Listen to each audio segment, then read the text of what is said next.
जवानी के दिनों में शारीरिक चाहतें सिर चढ़कर बोलने लगती हैं और पहले 20 साल तेजी से बीत जाते हैं। इसके बाद नौकरी की खोज शुरू होती है, ये नौकरी नहीं, वह नौकरी नहीं, दूर नहीं, पास नहीं। कई नौकरियां बदलने के बाद आखिरकार एक नौकरी स्थिरता की शुरुआत करती है। पहली तनख्वाह का चेक हाथ में आते ही उसे बैंक में जमा किया जाता है और शून्यों का अंतहीन खेल शुरू हो जाता है। 2-3 साल और बीत जाते हैं और बैंक में शून्यों की संख्या बढ़ने लगती है। 25 की उम्र में विवाह हो जाता है और जीवन की एक नई कहानी शुरू होती है। शुरू के 1-2 साल गुलाबी और सपनीले होते हैं, हाथ में हाथ डालकर घूमना, रंग बिरंगे सपने देखना। लेकिन ये सब जल्दी ही खत्म हो जाता है। बच्चे के आने की आहट होती है और पालना झूलने लगता है। अब सारा ध्यान बच्चे पर केंद्रित हो जाता है, उठना, बैठना, खाना पीना, लाड़ दुलार।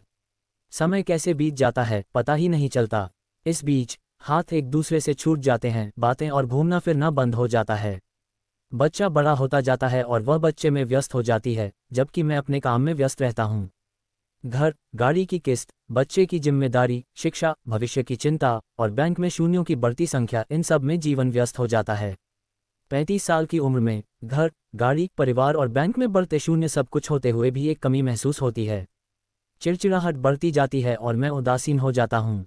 दिन बीतते जाते हैं, बच्चा बड़ा होता जाता है और खुद का संसार तैयार होता जाता है। कब 10वीं कक्षा आए और चली गई पता ही नहीं चलता। 40 की उम्र तक पहुंचते पहुंचते बैंक में शून्यों की संख्या बढ़ती जाती है। एक एकांत क्षण में गुजरे दिनों की यादें ताज़ा होती हैं और मैंने राधिका से कहा, जरा यहाँ आओ, पास बैठो। चलो हाथ में हाथ डालकर कहीं घूमने चलते हैं। उसने अजीब नज़रों से देखा और कहा, तुम्हें बातें सूझ रही हैं, यहाँ ढेर सारा काम पड़ा है। कमर में पल्लू खोंचकर वह चली जाती है। 45 की उम्र में आंखों पर चश्मा चढ़ जाता है, बाल सफ़ेद होने लगते हैं और दिमाग में उलझनें बढ़ जाती हैं। बेटा कॉलेज में होता है और बैंक में शून्यों की संख्या बढ़ती जाती है। बेटे के कॉलेज खत्म होने और परदेश चले जाने के बाद घर अब बोझ लगने लगता है।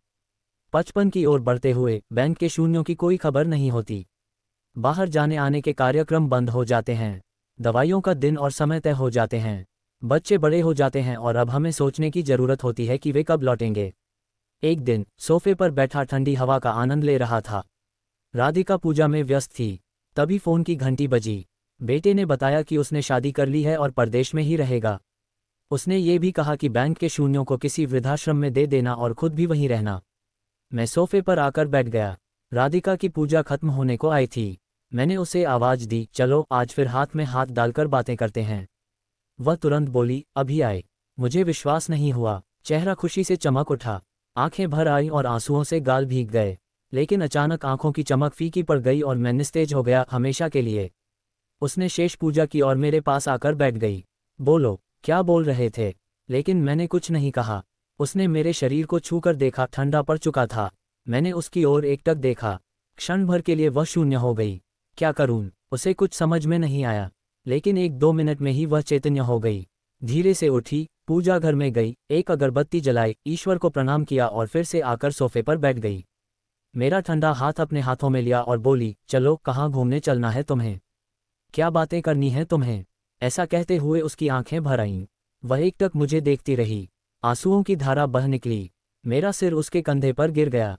ठंडी हवा का झोंका अब भी चल रहा था। क्या यही जीवन है? इस कहानी से हमें ये सीख मिलती है कि जीवन को अपने तरीके से जीना चाहिए। धन और भौतिक सुख सुविधाएं महज एक भाग हैं, लेकिन सच्ची खुशी और संतोष प्रेम, समझदारी और एक दूसरे के साथ बिताए समय में होता है।